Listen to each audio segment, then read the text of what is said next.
Pleasure to welcome you to this historic moment of the graduation of the first graduation ceremony. My warmest congratulations go to all the graduates and their family members.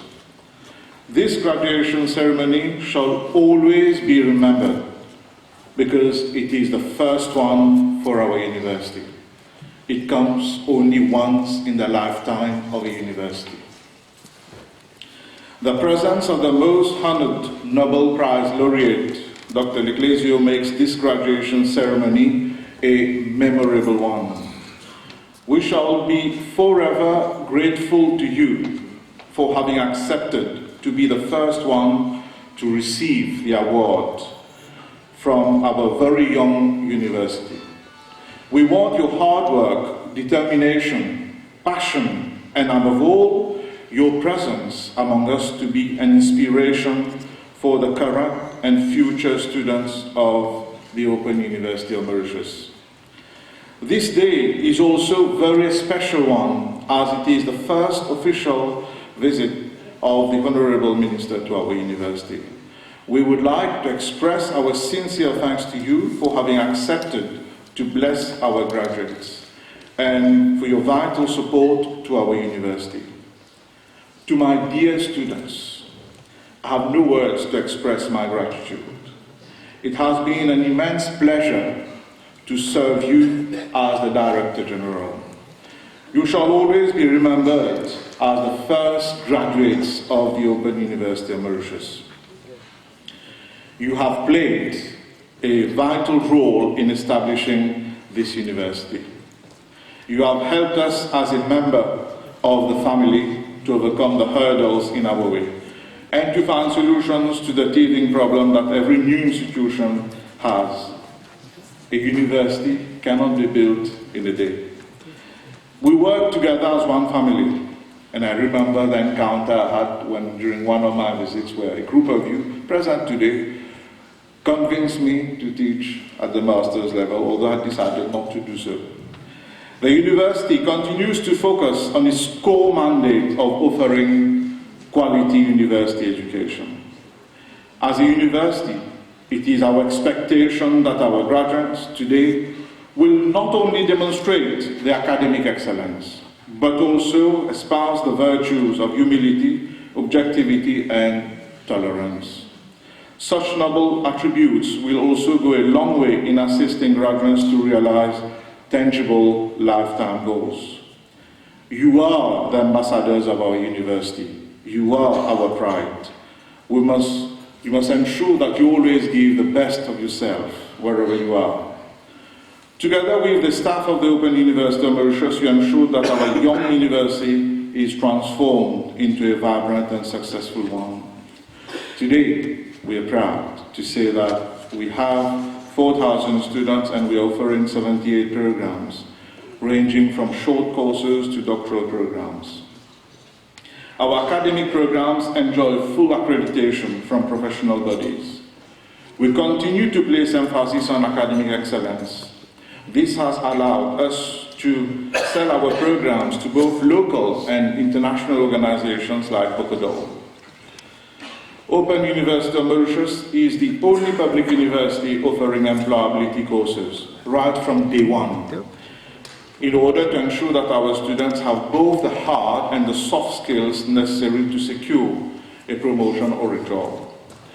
We are in the process of acquiring a system that will ensure that all our services are automated, including students' admission, registration for exam, tutorial, human resources, financial management system. We will have one integrated administrative system. This will enhance our service delivery to all our students. In our endeavor to widen access and as part of our social responsibility, our very young university has offered 23 scholarships. These include 19 to citizens in the African region, 2 to detainees of the Mauritius Prison Service, and 2 to learners who excelled in their programs after the first year, based on highest CPA. You can read the note from one of the scholarship winners, Norman Kachamba, from Zambia, included in the Graduation Proceedings magazine. Today, we have been able to secure several partners in different African countries that help us to provide the necessary support to the learners in those countries, as well as assist us in conducting examinations. Open University of Mauritius would like to play a key role in improving access to higher education in the region, where, believe me or not, the average gross tertiary enrollment ratio among sub-Saharan African countries is still very low, still lower than what it was in high-income countries in the 1970s.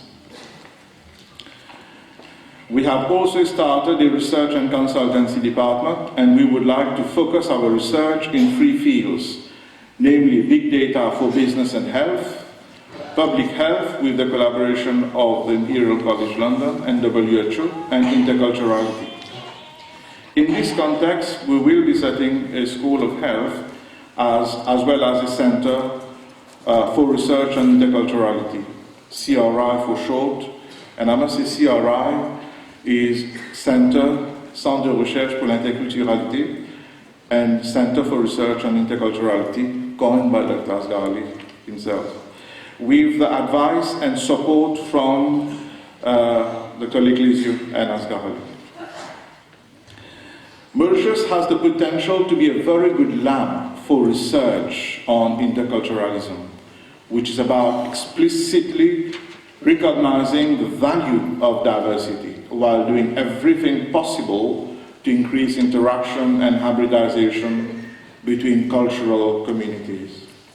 The School of Health will not be awarding degrees, but provide continuous medical education and training to existing medical doctors and specialists in collaboration with our partners like Royal College of Physicians, Edinburgh, and Imperial College.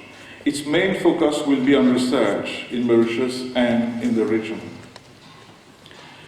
We have been able to admit ourselves in the Association of Commonwealth Universities. I must say that we are one of the very few universities that have been admitted to ACU within 2 years of operation. We are today a member of the International Council of Distance Education, African Council of Distance Education. We have been fortunate to benefit from the support of friends at Commonwealth of Learning, Imperial College London, UNISA, and Stockholm University.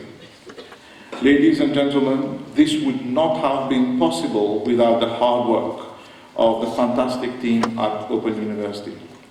I shall always be grateful to them who have been working relentlessly to ensure that our university achieves its goal.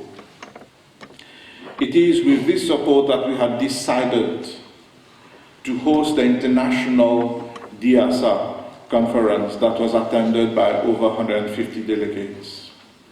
And we transformed what was given to us as the store of the NBC, of the ex-NBC building, into a lecture theatre. And that lecture theatre hosted the international conference. Ladies and gentlemen, we will continue to invest as we have been investing in our e-library, which now has several databases, including ProQuest Literature Online with 300,000 full-text works of poetry, prose, and drama, ProQuest Arts and Humanities with full-text journal database, EBSCO with 148,000 titles, as well as Emerald has over 2,500 books and over 290 titles of research journals. The university will leave no stone unturned to produce practical and talented graduates capable of discharging their duties in various sectors. I'm convinced that today's graduates will do the same, building the nation and serving humanity to the best of their ability. Today, as you receive your degrees, you will hold in your hands the key to the door of your future, to your future professional success. This is your achievement. But you should always remember the sacrifices others have made to ensure that you stand here today. As our motto goes, my university always with me, ensure that you are in contact, you remain in contact with your university through our Open University alumni.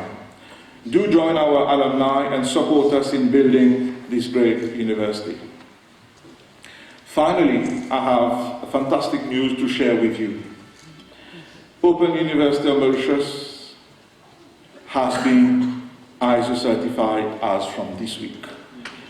We are first public university to be ISO certified in Mauritius. I would like to thank especially the Director of MSB and her team for their advice, guidance and support. The ISO certification will help us streamline our procedures and ensure that we keep on improving the services that we are delivering. All my best wishes and blessings are with you for your future endeavors. God bless you. God bless the Open University of Mauritius. Thank you for your attention. L'Afrique noire, en particulier le Nigeria, c'est le premier voyage hors de l'Europe. À l'âge de 8 ans, comme je l'ai dit, GMG Le Clésio fait un voyage en Afrique de l'Ouest. Voyage qu'il raconte dans l'Africain. Avec sa mère et son frère, il va à la rencontre de son père, médecin au Nigeria, dans une région assez isolée, Ogoya. C'est un voyage crucial, car il dessine une ligne de démarcation entre sa vie d'avant, à Nice, et sa vie après. Né en Europe, il est confronté brutalement à l'Afrique. Je cite, « Ce que je recevais dans le bateau qui m'entraînait vers cet autre monde, c'était aussi la mémoire. Le présent africain effaçait tout ce qui l'avait précédé. Désormais, pour moi, il y aurait avant et après l'Afrique. » Fin de citation. Mais l'intérêt de ce voyage pour GMG est la découverte de son père qu'il connaît à peine. Qui est-il? Comment vit-il? La rencontre est un choc. À la fin du livre, il reconnaît que ce n'est pas lui qui remonte vers le passé, c'est le passé qui vient vers lui. Et ce passé, ce n'est pas seulement son séjour à Ogoya, mais le temps d'avant sa naissance, celui du séjour de son père et de sa mère au Cameroun. Je cite, « Aujourd'hui, j'existe, je voyage, j'ai à mon tour fondé une famille, je me suis enraciné dans d'autres lieux.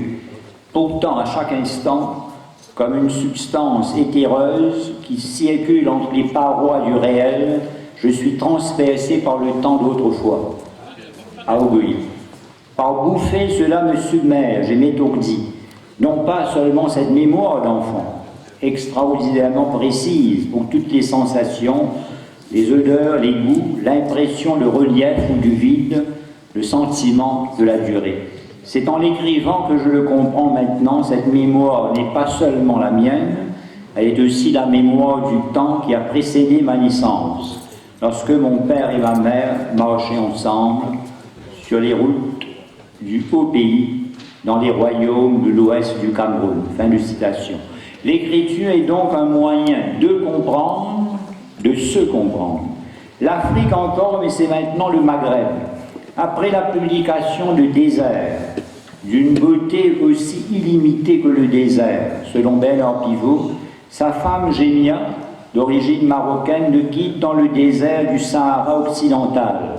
Jean des nuages, c'est le journal du voyage qu'il fait avec elle vers la Sagua El Amra, territoire des nomades Haroun-Siyine, où les noms d'une légende ancienne prennent un sens nouveau. Les femmes bleues, l'assemblée du vendredi, les Chorfa, les Haït Jamal, le peuple du chameau et les Ael Mouzna, les gens des nuages à la poursuite de la pluie. L'Amérique centrale, bien sûr, entre 1970 et 1974, il séjourne chez les Amberas et les Wananas, dans la province du Darien, au Panama. Lors de son dernier séjour, comme le rappelle Tristan Savin, la pirogue de l'écrivain essuie les coups de feu de certains narcotrafiquants qui ont massacré les habitants du Haut-Fleuve. Enseignant à Albuquerque, Nouveau-Mexique, il s'installe dans l'État mexicain de Michoacán et traduit les textes fondateurs de la mémoire indienne, la relation de Michoacán et les prophéties du Chilambalam. Ses expériences et sa rencontre avec des poètes de langue nactuale, celle des Aztèques, sont à l'origine de son essai « Le rêve mexicain » ou « La pensée interrompue », qui postule que la rencontre avec les conquistadors espagnols a détruit les civilisations amérindiennes, institué le colonialisme et mondialisé l'esclavage. Dans le rêve mexicain, GMG remonte vers le passé lointain du Mexique pour explorer un autre mystère. Comme le démontre l'histoire véridique de la conquête de la Nouvelle-Espagne de Bernal Díaz del Castillo, ce membre de l'expédition de Hernán Cortés rêvait d'une rencontre pacifique entre les Espagnols et les Indiens d'Amérique du Sud. Le rêve tournera au cauchemar. Morning indeed it is for all of you graduates present here today. We are assembled here today for the celebration of your successful completion of studies, and this in the presence of proud and supportive family members. Heartiest congratulations to all of you, award recipients and graduates. Congratulations are also in order for the Open University of Mauritius for carrying out the first convocation ceremony of its young history. The Open University has really done things in a big way by conferring today an honorary doctorate to the honoris causa on an eminent personality. Mesdames et messieurs, je me permets de vous adresser ces quelques mots en français. Nous avons aujourd'hui l'immense privilège et grand honneur d'avoir parmi nous une personnalité illustre qui a permis à l'île Maurice de briller de mille feux sur le plan mondial. Votre présence parmi nous, Dr Jean-Marie Leclésio, donne un aura exceptionnel à cette fonction, et pas uniquement parce que vous êtes une personnalité phare dans le monde littéraire, mais aussi parce que vous avez su garder votre âme mauricienne malgré la grande renommée que vous avez acquise au fil des temps. En effet, mesdames et messieurs, le nom du docteur Jean-Marie Leclésio a une résonance internationale. C'est là un prix agréable, je présume, à payer pour avoir été reconnu comme une sommité littéraire et donc le récipiendaire d'un prix Nobel. Mais au-delà de tout cela, il est réconfortant de voir que ce grand monsieur a toujours revendiqué haut et fort et avec une certaine fierté son identité mauricienne. Un tel acte de reconnaissance de sa part ne peut être pour nous qu'une source d'inspiration, voire même de modèle pour tous les jeunes ici présents. Mon vœu en tant que ministre de l'Éducation nationale est que beaucoup de nos jeunes émergent pour devenir d'autres Jean-Marie Leclésio, afin de faire rayonner et briller notre République à travers le monde. Merci encore d'être des nôtres aujourd'hui, Dr Leclésio.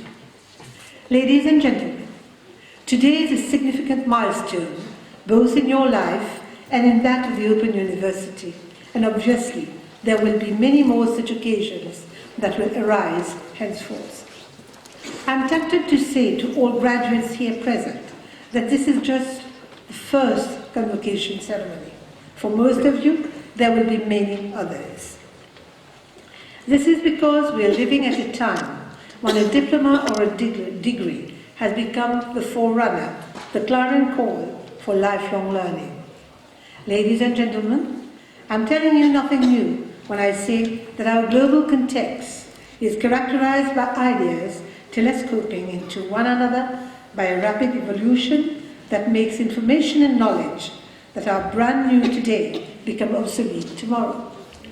We therefore must continuously update our knowledge and skills. The Open University of Mauritius, with its current mandate to also create new opportunities for continuous professional development, is called upon to play an even stronger role in this context. I would like to reassure you that my ministry will do its best to accompany every citizen on this journey of lifelong learning. We shall continue investing as much as we can in education and training. New technology has created the possibility for education and training to offer significantly more pathways, many more bridges and ladders than what we had a few decades ago.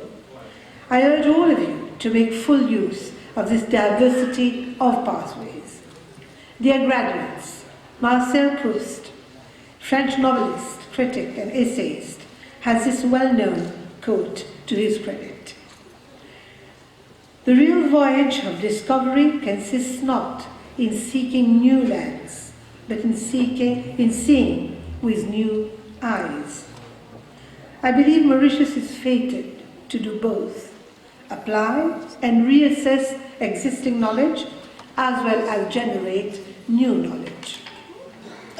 Government's stated policy, as you well know, is to leverage the higher education system so as to develop Mauritius into an economy based on knowledge. This places a major onus on the tertiary education sector to transform the country into a knowledge hub that attracts international tertiary education providers and a larger number of international students. But there is always a conditionality attached. These providers have to demonstrate their commitment to quality and high standards if they wish to genuinely help the country achieve international recognition. And that means fulfilling the threefold objectives of higher education, namely the transmission of knowledge, the generation of knowledge through research, and the application of knowledge in the economy at large. At this particular moment, I would want to dwell on the desirability, even the obligation of our tertiary education sector to create new knowledge. If you scan the global environment, you will realize that there is a new category of inequity that has become rampant today, an inequity that drives a wedge between two groups of countries. On the one hand, we have some countries in minority, but still a powerful minority, that are in the forefront of knowledge and content production.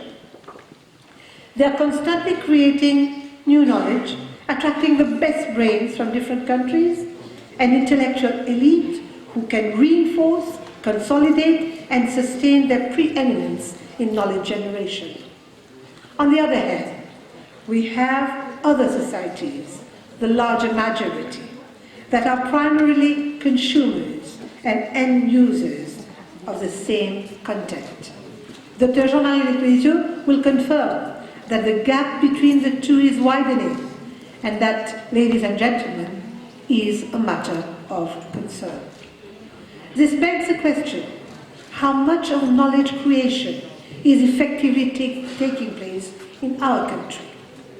One of the transformations I want to bring in the tertiary education sector is to promote a vibrant research culture and a purposeful research community. We know both are primordial to raise the profile of Mauritius as an international study center and to lay the foundation for a knowledge hub. And the Open University of Mauritius will undoubtedly have a cardinal role to play here. Dear graduates, I am pleased that in our quest to offer affordable access to quality higher education to all, we now give open and distance learning its rightful place in our system. The significance of online learning as a universal tool for lifelong learning is universally recognized. In fact, you will agree that this flexible learning mode has helped learners like you to access education without causing major disruption to work and family life. This functional utility of ODL has also been recently recognized by Commonwealth Ministers of Education at their 19th conference held in the Bahamas only 2 weeks ago. This new panoply of course delivery, face-to-face, online, mixed mode or blended learning, reinforces the recognition of the benefits of degrees and diplomas so as to establish a sustainable knowledge economy. But we should not also forget the benefits of higher education and the benefits that higher education brings to the individuals. The OECD, in its 2014 Education at a Glance report, reports that in the highly industrialized countries, someone graduating from a vocational college earns 30% more than the OECD average, while the figure for a university graduate is 70% more. Now, what does that mean? It simply means that the more we earn, the more we learn, the more we earn. I can understand your feelings regarding the accumulation of knowledge. It does open an entry route into the world of work, especially if it is aligned with industry demands. I can thus appreciate this is a powerful incentive for all of you. This also explains the innovation of Open University of Mauritius in being one of the first local universities to offer employability skills to its graduates. However, we should be careful. Building a high-performing education system that is primarily work-centric is certainly important, but it is never adequate. It has to be complemented by a strong array of values. Remember, graduates, that no matter how professionally successful you are tomorrow, you need to incarnate some values that will define you and your existence. A selfless sense of sharing, of altruism, and considerate attention for those less privileged than you is one such value. An effortless sense of incorruptibility is another, because it underscores a streak of integrity. And you must make of we the most important pronoun in your vocabulary, and I the least important, and that despite most of you having been brought up on the I, me, myself culture. Finally, graduates, I will exhort you to always seek out and engage with people who have opinions different from yours. I will allow myself to paraphrase the words of the First Lady of the USA, Michelle Obama, addressing graduates of the East Kentucky University in 2013. She stressed the virtue of engaging with others with an open mind and an open heart. But the caveat is that, ideally, these should be people who do not share the same views as our own, lest, as she said, we get stuck in our ways. I too believe we need to have people around us who contradict our individual worldview.